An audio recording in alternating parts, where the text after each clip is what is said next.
Welcome back to another episode of Fine Wine 216. As always, if this is your first time, really appreciate you. I appreciate all of my consistent supporters as well. Don't forget to like, comment, subscribe. Also, don't forget to follow me on Instagram at Fine Wine 216. So I'm dropping another religion, spiritual episode. I feel like every time I talk about this topic, I don't have nothing nice to say.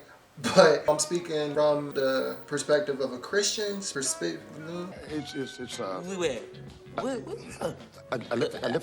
I'm speaking from the perspective of a Christian, specifically a black Christian. I mean, what can I say?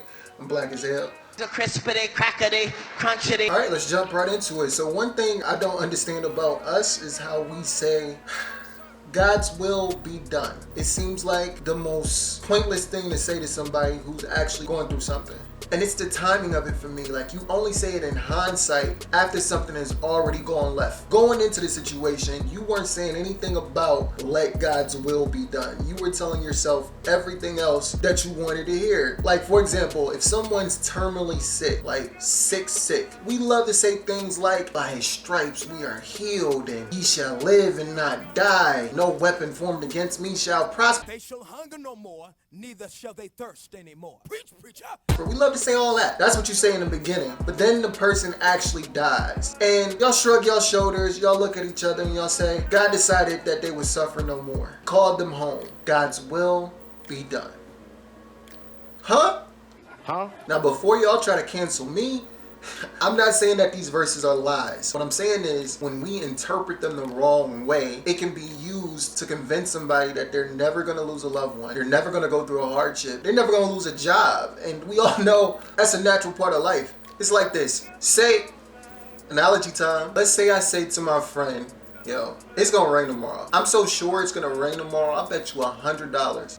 It's gonna rain. And now here's Ollie Williams with the Blackie weather forecast. Ollie? It's gonna rain! My friend responds to me, easy money. It ain't a cloud in the sky. Easiest $100 I ever made. So time goes on, hours go by. I start to get nervous because my friend is right. It's not a cloud in the sky. I lose so much confidence to the point where I make another $100 bet with a different friend. But this bet in particular is saying that I bet you $100 that it won't rain. So basically, if tomorrow comes and it rains, I get $100 from the person I made the original bet with. But I gotta take that same $100 and give it to the other friend who I said it wouldn't rain with. Right? If it doesn't rain, I get $100 from the other friend, but I gotta take that same $100 and give it to the friend I made the original bet with. It's a silly ass bet, right? That's what y'all sound like with this whole God's will be done thing. Y'all making silly bets with God. Like, if it works out in your favor, it was because of the power of prayer. But then if it doesn't work out in your favor, it was because of God's will being done. To me, that cheapens the power of God. It's like someone that omnipotent shouldn't be subject to hindsight bias. I know words. I have the best words. Another reason why I have a problem with how we like to conveniently pick when to say God's will be done is because who the heck...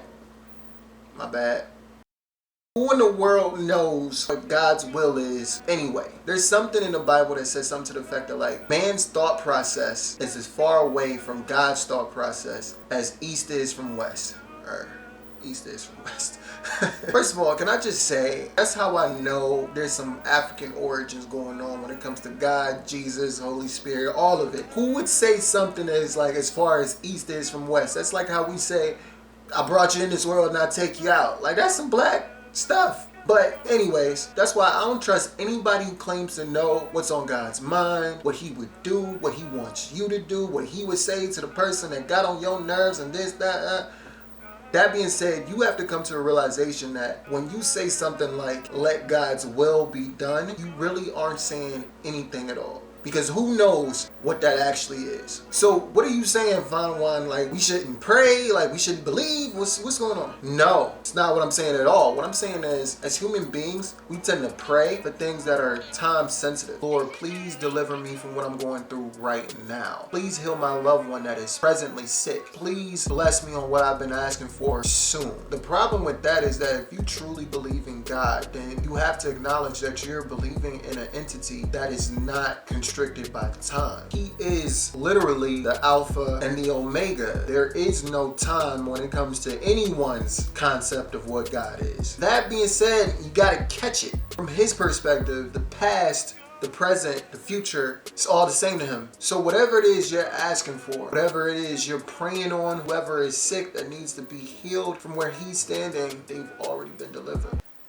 I know it's tough. I know it's tough. And that's why I say one thing that black Christians got right is how we say he may not come when you want him, but he's always on time.